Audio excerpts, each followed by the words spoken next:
Hi, folks.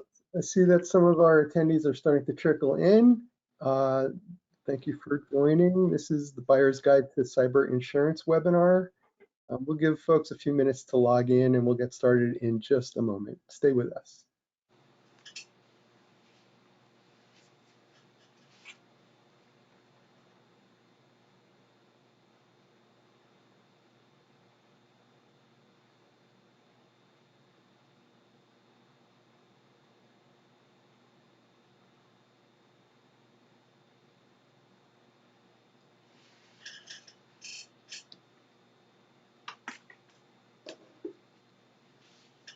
Hi, thanks for joining. We're going to get started in just a minute or two. I'm going to give folks a couple additional minutes to log in. So we'll get started in just a moment.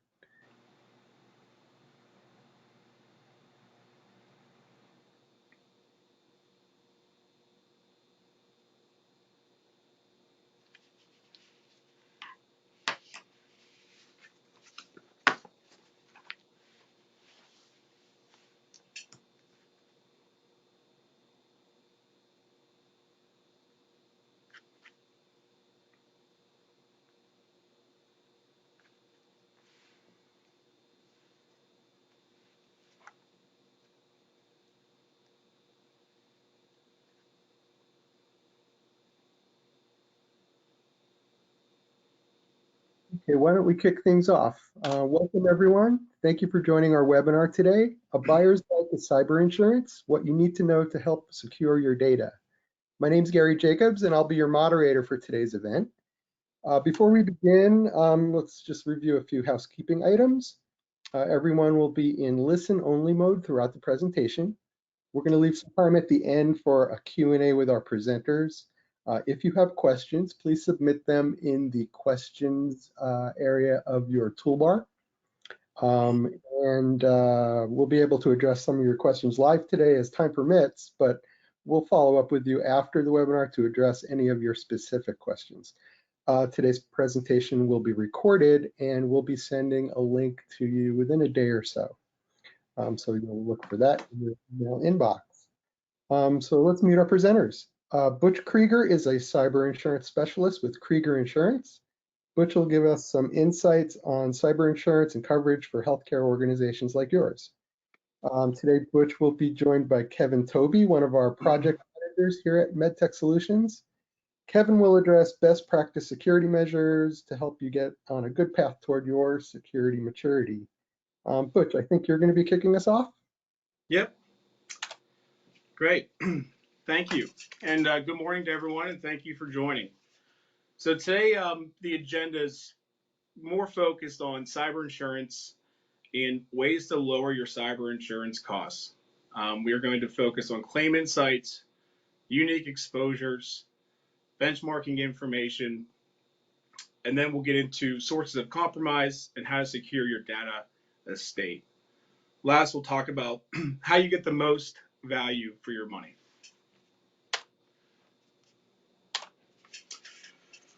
All right, so cyber insurance. I wanted just to bring up some interesting statistics with regards to cyber insurance and claims.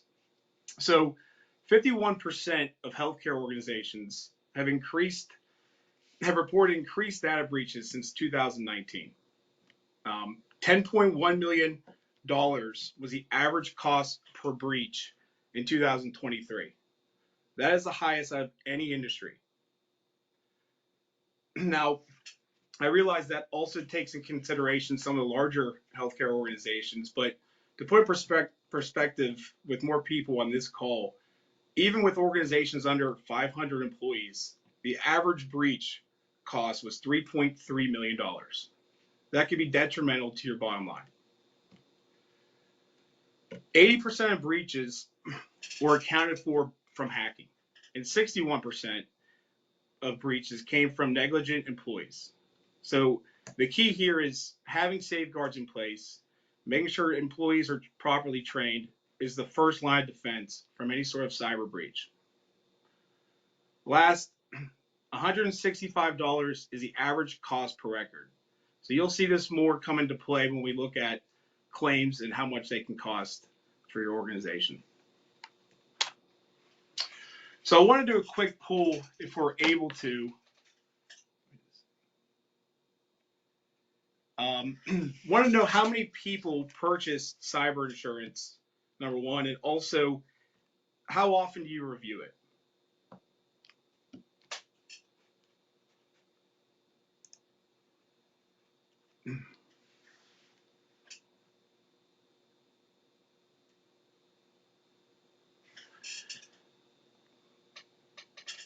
Okay. So it's about 50-50 of those who purchase it and annually review it versus people who do not even purchase cyber insurance. So speaking on that note, I mean, I personally think cyber insurance in today's world is just as important to have as property insurance, medical malpractice, and it should be part of your insurance program. There's actually a higher probability of a cyber claim than there would be an auto claim, a claim on your property, and even malpractice. I always hear cyber insurance is too expensive. Well, with the rise of cyber breaches happening, especially in the healthcare industry, the premium for cyber insurance is just a fractional cost of what it would actually be a peril to your financial budget and your bottom line for your organization. It will not happen to us, right? We're a smaller business. Their cyber criminals are going after larger guys. Well, with AI, malware, bots, it can happen to anyone. And actually, smaller businesses are being targeted more than ever because it's easier to access their data. Remember, $165 per record is very expensive in the healthcare industry. Cyber criminals will go after anything they can get their hands on. So last is for some of the folks, I have cyber insurance, but how often do you review it? What's covered? What's not covered? Nowadays, we're filling out 8 pages of applications with all these different questions. Larger claims, insurance carriers will go back to those. And so if we're just checking boxes and not verifying that we are have the proper safeguards in place or misrepresenting our company, we can see serious exclusions on those policies. So it's a very good thing to review your cyber insurance, look at the endorsements, look at the exclusions, so you know you're properly covered when an incident could happen.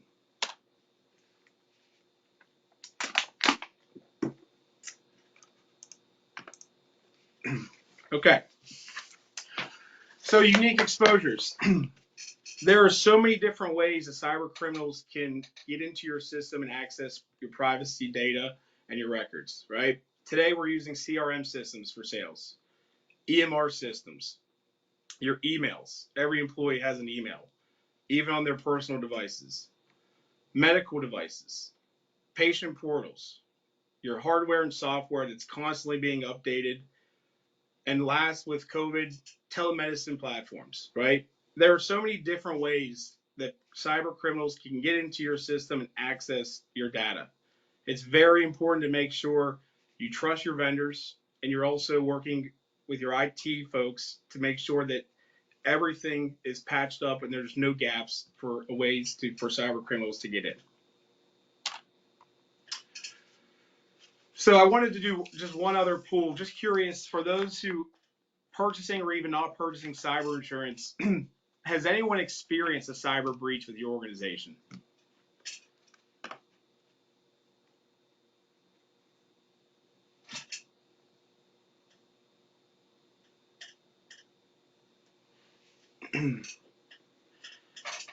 So we did get at least one person who said that they have, and hopefully it wasn't too detrimental to your organization. But this is information from Chubb, which is one of the largest cyber insurers in the world. It's an example of a healthcare organization that had 5,000 records compromised. So a little bit lower than the average, but $2.5 million. I mean, so how could your organization stand after a $2.5 million claim if you didn't have insurance, obviously? So if you were to break down the biggest costs right now when there is a claim is forensic costs and fines and penalties, right? The SEC, HIPAA, state regulations. There are many things that when a breach happens and they come in to investigate, there are a lot of fines and penalties that are being relinquished because you're not properly protecting your data and other people's privacy information. You can also see $300,000 for business interruption coverage. I mean, this is huge. If someone were to get into your system and there's ransomware and they held your information hostage, how long can your organization last without any revenue coming in, without your systems working? All of these things are come into play when purchasing insurance, and it's probably better to get insurance versus just self-insuring and absorbing the cost yourself.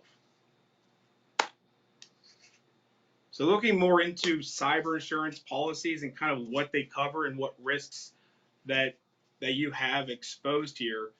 So cyber insurance policies, they're covering third party, which is where you're liable and there'd be a lawsuit against you. And then the first party, which is covering just everything within your organization. So we're seeing more and more, I put bodily injury in third party because with all of the machines and tools that healthcare facilities are using, if something were to happen and a machine's not working properly or dispenser isn't working, there could be risk and harm to actually injuring the patient. So that's an important coverage to make sure it's included in your policy. Obviously, the network information privacy, that's lawsuits of, or exposures of you releasing or not protecting data that gets out. PCI fines and assessments, regulatory defense and penalties. And last, which is interesting, we're seeing more of as well, is the D&O exposure. So your organization, I'm sure you have board members. It is very important that you're protecting and doing everything you can to have the proper safeguards in place. And if it's not happening, we are seeing D&O claims, directors and officers getting sued for not taking the proper steps to protect an organization and their data.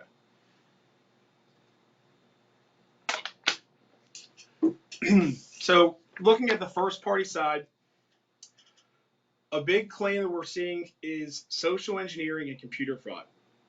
So this is where the phishing comes in, and this is where employee training comes in. Many times you might change a vendor, and or someone will act like a vendor and ask for a wire to be sent out. That's social engineering, and I've seen claims of $60,000 upwards of $200,000 of money that is being sent out to different countries, and the loss of $200,000 to your organization. Insurance can cover it. I would make sure you look into your policy to make sure that that is a coverage that you have. Computer and data restoration is important. Restoring your data if you can.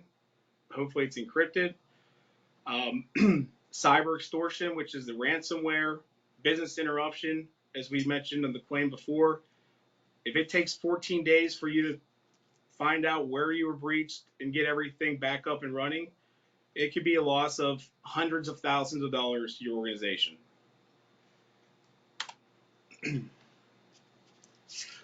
So for those of you either without insurance and or looking for ways to find the lowest premium, but also getting the best coverage. Premiums can range anywhere from $2,500 up to $20,000 or more. Just depends on the limits that you are purchasing, the coverages you are purchasing, and most importantly, the safeguards and technology defense you have in place. So I would say, number one, understand your exposures.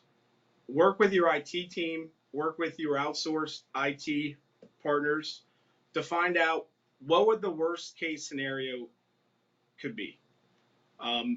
How much data could be breached, how many records could be breached, and how to contain it if something were to happen. This will give you a nice benchmark of we need $1 million of coverage, $2 million of coverage, etc. Second, I would look for an insurance broker who you trust, understands cyber insurance, and really understands healthcare in your organization. These folks will have access to a number of insurance carriers who would be able to put a great program together and most likely get the best price, which goes into, again, providing as much information to this broker and the carriers so you get some competition in the marketplace to drive down the premiums.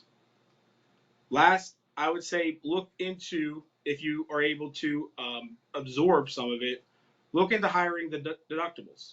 So you can go anywhere from $5,000, $10,000, all the way up to over $100,000 deductibles, depending on how much you would like to take on.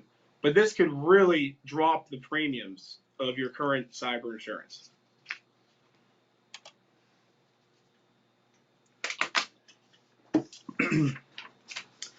So I will say I've worked with organizations that have seen 20 to 50% decreases of premiums.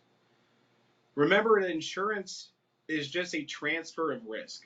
So everything that you can do to have the proper safeguards and protect your organization, the lower the premium will be from the underwriter. Almost similar to updating your home and making improvements there. It's the same thing with your cyber and IT. Invest in a strong IT team, as I mentioned before, whether it's internal or external. If you work with a good MSP, they can most likely do an assessment, which insurance carriers can also do, but an assessment will provide you where you're lacking with safeguards and proper protection of your technology. We mentioned getting options from multiple carriers. And last, here's what underwriters are looking into today. And I'm sure if you have purchased insurance, cyber insurance before, the 8-page applications, but these are some of the very important things that they want to see in place. Number one, multi-factor authentication. In most cases, if you don't have an MFA across all devices, it's going to be hard to get insurance because that's the easiest way for people to breach your systems. Endpoint detection response, especially as well on all devices. This is really huge for underwriters because they know that they can control and stop people who get into your system to access more and more of your data. Having a great disaster recovery plan and going through it and testing it annually. Vulnerability management tools and testing. Encryption of your private data. Employee training. A written incident response plan. And checking with your vendors, making sure your vendors have insurance and you're listed as additional insured in case they were to get breached and it came onto you. Making sure all of your hardware and software, you're doing critical patches. In some cases, insurance policies will actually exclude any software that you aren't doing your critical patch works with. So the bottom line is having the proper security and safeguards is necessary not only to protect things from happening in the organization, but it will also help you reduce the premiums for your cyber insurance. I will hand it over. I'm sorry. Hand it over to Kevin Toby, who will talk about some of the things I mentioned of what underwriters are looking for and how to properly protect your systems. Thank you, David. Appreciate it. The title of my presentation is Roadmap for Your Path to Security Maturity. I should rename this to How to Lower Your Cyber Insurance Premiums. What I'm going to focus on are those last items that David talked about and go into a little bit more detail how all that comes together to get your cyber security or your cyber insurance rates down. Next slide, please. So if you don't know what you're trying to protect, it's tough to focus your efforts, money, and resources on where they'll be best utilized. We need to understand what your risks are, assess the value of the assets to determine what threats are most likely. There are plenty of risk types and some overlap with others, but for today, we're going to focus on technical risk. technical risk underlies most risk types, and HIPAA requires you to address them. We then add safeguards and controls such as policies, employee training, and technical protections. We are mitigating these technical risks. In order to understand where we stand, we need to assess to what degree we have risk. This needs to be measured against a formal framework. The framework should help us gauge our level of risk and identify how mature the security program is and what needs more work. There are no miracle solutions, but most businesses have similar needs. The good news is that others have gone before you, so you can follow their footsteps when adopting a framework used in the healthcare industry. Next slide. As we think about risk and security, many healthcare businesses use third-party service providers to host systems, provide IT support, and help secure their environments. This approach may also transfer some of your risk to the provider and can also help ease your compliance process. Your provider should be an expert in the roles they fill, including security. In our case, MedTech Solutions has adopted the HITRUST Common Security Framework, or CSF, which is the healthcare industry's most rigorous security framework. It consolidates more than 15 standards and regulations, including HIPAA, PCI, COBIT, NIST, ISO, FTC, and state laws, as well as leading practice frameworks for security and compliance. HITRUST requires that security and privacy controls must be in place and are measured both internally and audited by a third party to be certified. This includes cloud computing controls in the certification process. It's an extremely rigorous process that the world's preeminent cloud providers undertake. I highly encourage you to look for this from your IT provider, both for your security peace of mind, as well as making your annual compliance process much easier. Contracts should also require an independent review of the vendor's controls be conducted, ensuring that testing includes the systems used by your business. It's important to recognize that this can be complex, and the service provider can be an enormous asset in helping you uncover risks that you may not be aware of. A recent project we worked on was for a client who was using a hosted EHR environment. The business assumed their risk was addressed by the host entity, but as we worked through their departments, we found over 100 additional applications hosted by other vendors, internally and within their environment, that we needed to track and assess. Any one of these, if breached, can create a huge problem for the business, even with their primary patient data located and protected in the hosting provider's care.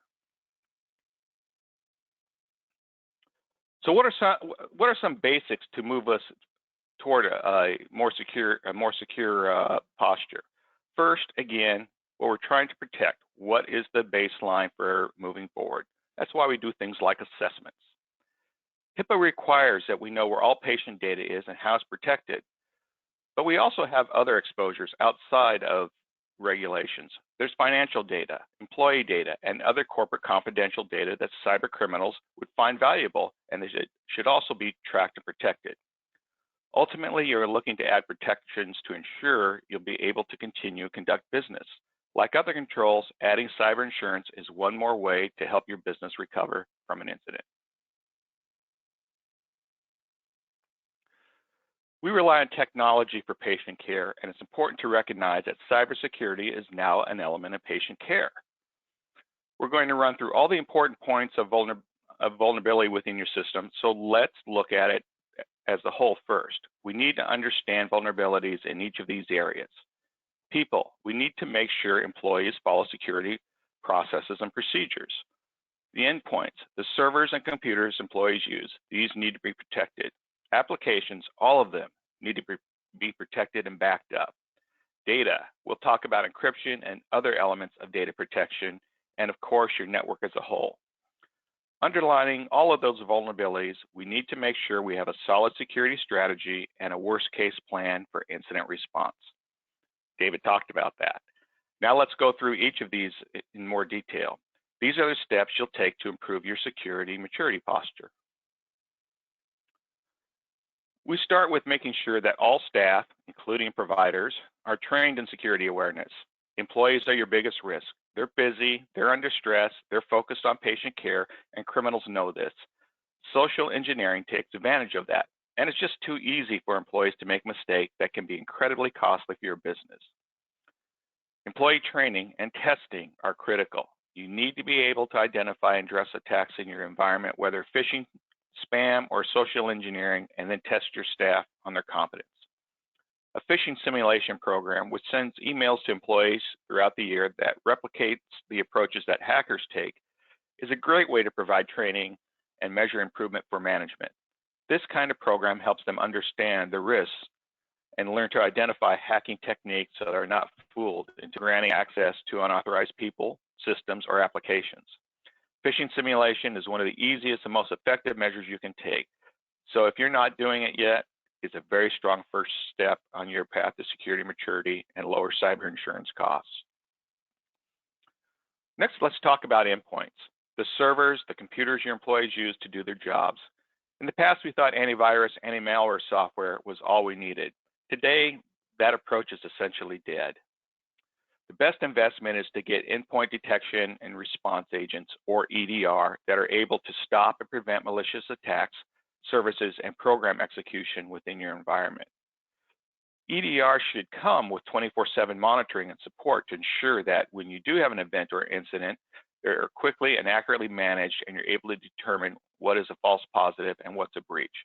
Nobody wants to be woke up at 3 o'clock in the morning unless it's really, really important. This is also something the cyber insurance people are looking for. One of the other protections you should consider as part of your overall security plan is to block access to known bad sites. Cyber criminals often use legitimate websites to inject malware and harvest user credentials.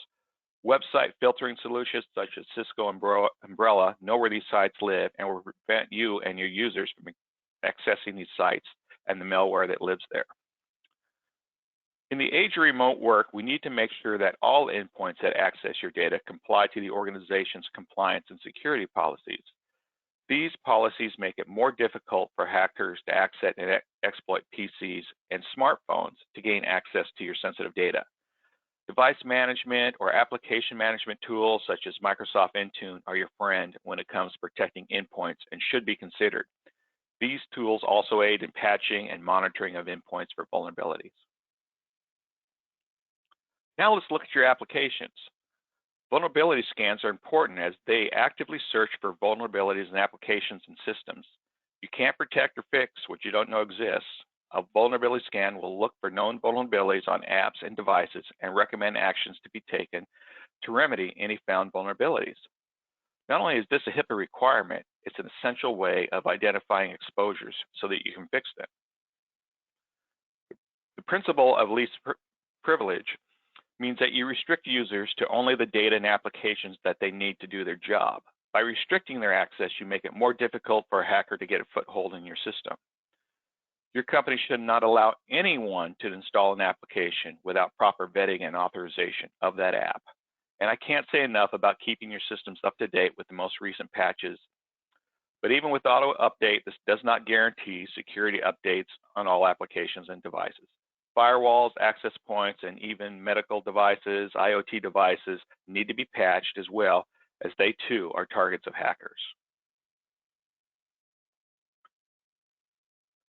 As we move along our security maturity path, we come to protecting data.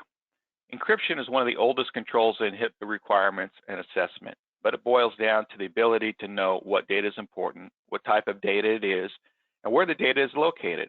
All of that helps determine what to encrypt.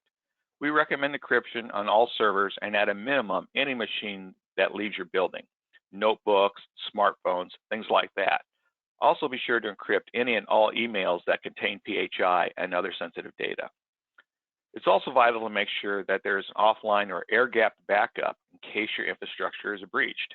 Air-gapped backups are much more difficult for an attacker to access and render useless when you need them the most. We have also of late noticed an increase in information protection tools such as data loss prevention, data classification labeling, and data retention policies to provide data governance. These tools, properly implemented, limit data exposure and leakage to unauthorized parties. Now let's talk about your network overall. Once we understand the applications and how they are delivered to users, as well as where the data lives, we can now apply controls. Access controls are crucial at many levels, and most applications provide a way to address this. But with more remote workers, teleworkers, or contractors, their access needs to be monitored and controlled. Using MFA, conditional access, and role-based authentication controls are the primary tools to control access. Again, this is something you'll need to show you're addressing for cyber insurance. We find many businesses that allow personal devices to use the internal or production wireless network to get online. This means that any device not under control of the IT may be able to introduce malware to your network and spread to systems in your environment. Did you know that there's more malware written for Android than Windows today? So smartphones should absolutely be excluded from accessing the internal or business network. Set up a public network, a guest network, if you need to give users that type of access. Segregation is also a useful tool for securing networks. We see many legacy EHRs and other systems that people need to access, and the data is read-only. But we need to protect that in some fashion, and segmenting is one way to do that. Lastly, we are seeing more clients deploying security information and event management tools, or SIEM. SIEM is an application that provides the ability to gather security data and information from system components and present the data as actual information via a single interface. Wow, that's a mouthful. SIEM solutions use logs to maintain insight into a complex network of devices, firewalls, and switches. Logs contain information about a device's internal workings. SIEM applications were the first to give security teams deeper insights into application health. They can actually see security anomalies and investigate them. It makes it very easy. Now I'm going to talk a little bit about our experience in the line of defense. Now that you have an idea how you can build your security maturity model, addressing critical points of vulnerability appropriately over time, but there's a good chance you may still experience a breach, and at that point, it's all about how you manage it. Let's talk through the critical line of defense and how all of your planning comes together to help respond and recover. I said earlier that there's no such thing as being 100% secure, so no matter how effective your controls are, there's still a risk. Everyone assumes their data is backed up, and there's a method to restore this data. This is a big mistake to assume this. Many backup systems may be misconfigured, have not done a successful backup in a while, or are already compromised when needed. You also need to have a pristine copy of your data off the production environment or air-gapped. An incident response plan, or IRP, is ultimately how you will work through the issues and restoration, which can take hundreds of hours, even with good backups. Your plan must be tested to ensure the process is adequate when you need it. Included in your IRP, the contacts and information you will need to bring your systems back online include vendors, licenses, policies, your insurance carrier, and other critical information necessary for recovery efforts. It's most important to know who is on the team and how to reach them. If you have an incident, there's a good chance you will not have access to the network to locate your plan, so have an alternate means to access your plan. Your cyber insurance company is there to help with recovery efforts as well. To deliver the highest level of protection to your technology environments, minimize the disruption to patient care, and make the right investments for your organization, you have to have a plan. As I mentioned, your workforce is your first line of defense, and training is key to minimizing the risk of phishing and malware attacks. Create a security maturity roadmap. Know what your gaps are and create a plan to address them following the approach we just discussed. Your supply chain is a critical component of cybersecurity, and your IT services or cloud hosting providers are a critical part of your supply chain now. Recognize that protecting your environment, patients, and PHI is a shared responsibility between you and your IT service providers.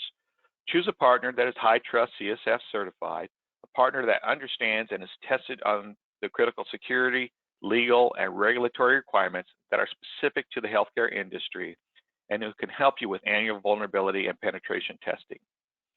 Finally, even though we've taken all the measures above, there's always a chance that you will be hit with a cyber attack. And so be prepared. You need a ready and available incident response team that operates 24/7 and gives you a three-legged stool for incident response that includes an always-on network operations center, or NOC, a security operations center, SOC, and a computer security incident response team, or CSIRT. We like our acronyms in IT. 75% of the time, ransomware is deployed after working hours. Your 24/7 team must be ready and prepared as your initial responders. And the more knowledge they have about your network, your security, and your tolerance to risk, the more effective they can be in their response. Let's talk about the overarching incident response plan in a bit more detail. Many of the same tenets that we apply to any emergency apply to a cyber incident response. There are two very strong, sometimes opposing forces at play when these kinds of incidents occur.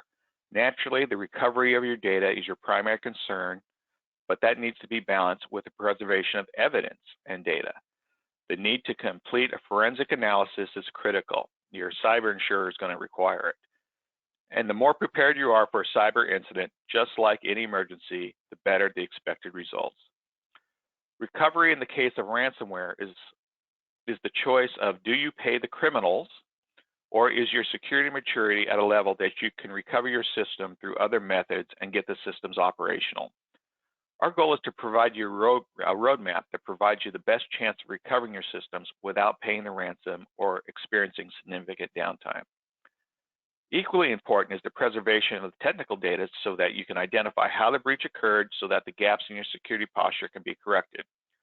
This is required so malware can be eradicated from your environment and the data needed by the legal teams, regulators, HR teams, PR teams, and insurers preserved. The action that the technical response team takes in the initial hours can dictate whether you're able to preserve the required data that you need or if it's lost. In order to deliver on your recovery and preservation requirements or goals, there are 6 critical aspects to an initial response plan. First, have an internal team that is responsible for these incidents. Make sure there is a leader and that you have covered the legal, technical, HR, and internal and external communication elements required for your business. Know these requirements in advance. Second, have the right external experts in place well in advance of a breach. I'd suggest that three-legged stool on my prior slide, the NOC, SOC, and CSIRT teams. Also include your insurer or insurance broker and public relations team as well. Next, not all breaches are created equally. I've always recommended you define what is small, medium, and large within your environment and create a plan that is appropriate for each type of breach. Fourth, each breach type should have a corresponding set of actions and a checklist.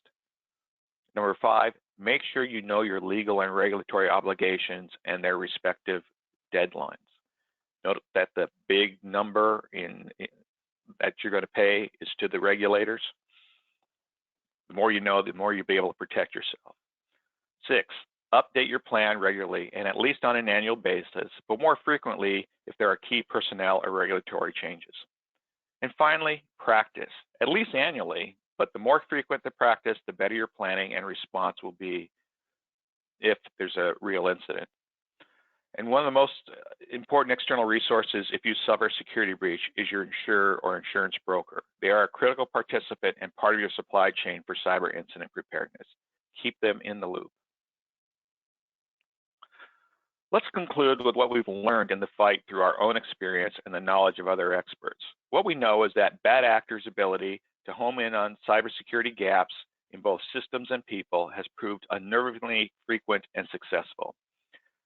They have very effective tools they use to allow them to launch widespread attacks and cripple businesses, and now they're even deploying AI in this arms race. As we look back at the common causes of cyber incidents, we continue to emphasize that you must protect your endpoints. We must educate users and implement tools to protect all endpoints in our technology environments. Have a plan on how you will implement MFA and EDR as quickly as possible.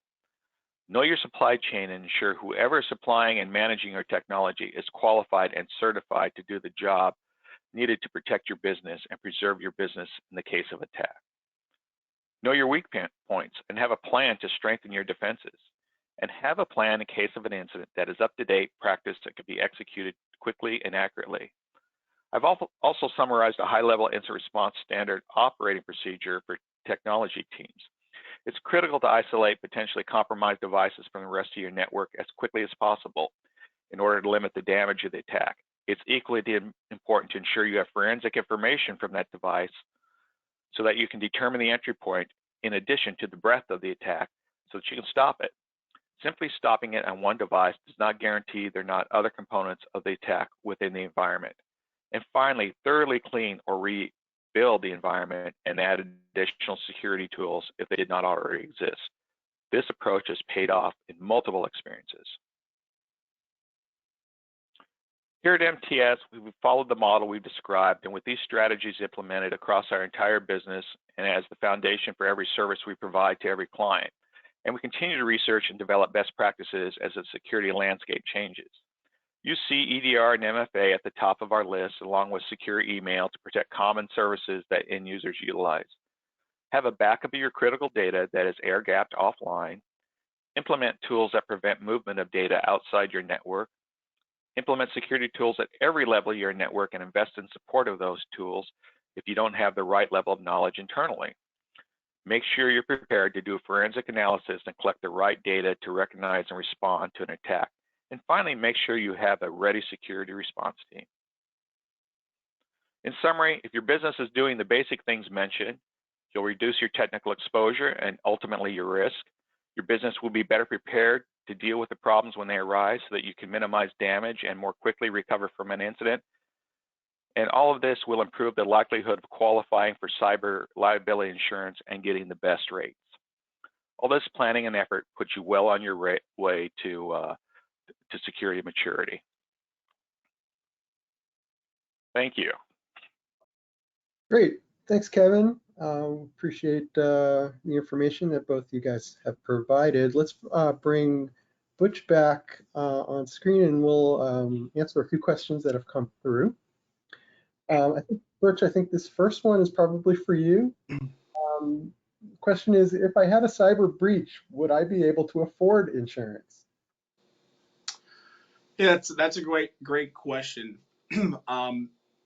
Typically, unlike when you have many property claims or auto claims, when there's a cyber breach, because of the regulatory, everything that happens afterwards, they have to come in, monitor for 6 months, and when they find things that aren't properly set up with your systems, typically you have to get those in place, right?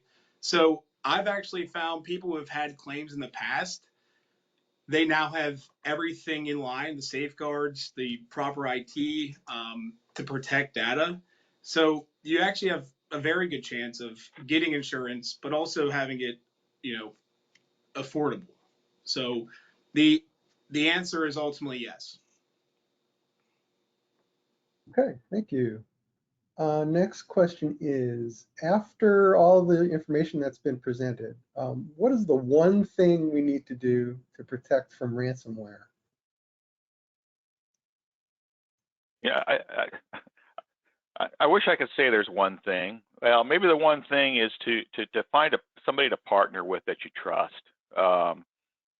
They know all the mechanisms, all the protocols and processes, and as I've described, there's a lot of moving parts, and that's a lot of stress for one person to deal with. So you really need a team, and so either build a team internally or you outsource that function to somebody. I would say that's that's the one thing if you're looking for one thing. Right. Thank you. Our next question is, how can I know the safeguards we have in place are adequate to protect our systems? Yeah, security is multifaceted, and so kind of the things I ran through that Butch mentioned, MFA, limiting email exposure, EDR. It's a series of things. So you know, you just can't install something or 2 or 3 things and say I'm good. You need to make sure that they fit together properly, that they're monitored. You know, we sometimes see clients who buy EDR software, but it's not monitored. Well, EDR software without monitoring is half a solution, because, you know, we just went through a very long holiday weekend, you know, 4th of July on Wednesday or on Thursday. People weren't in the office on Friday, Saturday, Sunday. So there you just gave hackers 4 days to work on your system, and you come in Monday and the whole thing is burned down. That's why you need that 24/7 protection. Excellent. Next question is, how important is it really to prepare for a problem that is so complex as ransomware or other malware? Yeah, you know, I think it's like any other emergency response. You know, I mean, fire departments run tornado drills in Oregon, where I live, and we rarely have tornadoes. You know, if you practice something, you know, if you've simulated it, when the real thing happens, people are going to know what to do, where to go, how to react, and you're going to have a much better result than the chaos that results when you come in and have that sinking feeling in your stomach about, what do I do now? It's just night and day difference. You've got to have a plan, and I think you need to have the professionals, you know, available to execute that plan for you as well. Great, appreciate that. Okay, that looks to be our final question today. If we can advance to the next slide, just briefly before we let you all go. For those of you who may not be familiar with MTS, you'll see here that we've listed all of our offerings, and for information on any of these products or services, feel free to reach out to us or check out our website. And then that last slide that we'll show you some contact information. If you have any questions, like more detail about anything you've heard from our presenters, feel free to reach out to us. If you know your account manager, you can contact them directly, or you can email us at info@medtechsolutions.com. As a reminder, we'll be following up within a day or so with a link to the recording of this presentation. Be sure to follow us on all of our social media platforms. You'll find MTS on Facebook, LinkedIn, Twitter, or X. We also have a YouTube page with a bunch of educational videos. We encourage you to visit YouTube and take a look. So big thanks again to Butch and Kevin for a great presentation. Any last words, guys? Go ahead, Kevin. Yeah, be safe. Absolutely. All right, well, thank you all. For now, that's all we have. Have a great rest of the day. Thank you.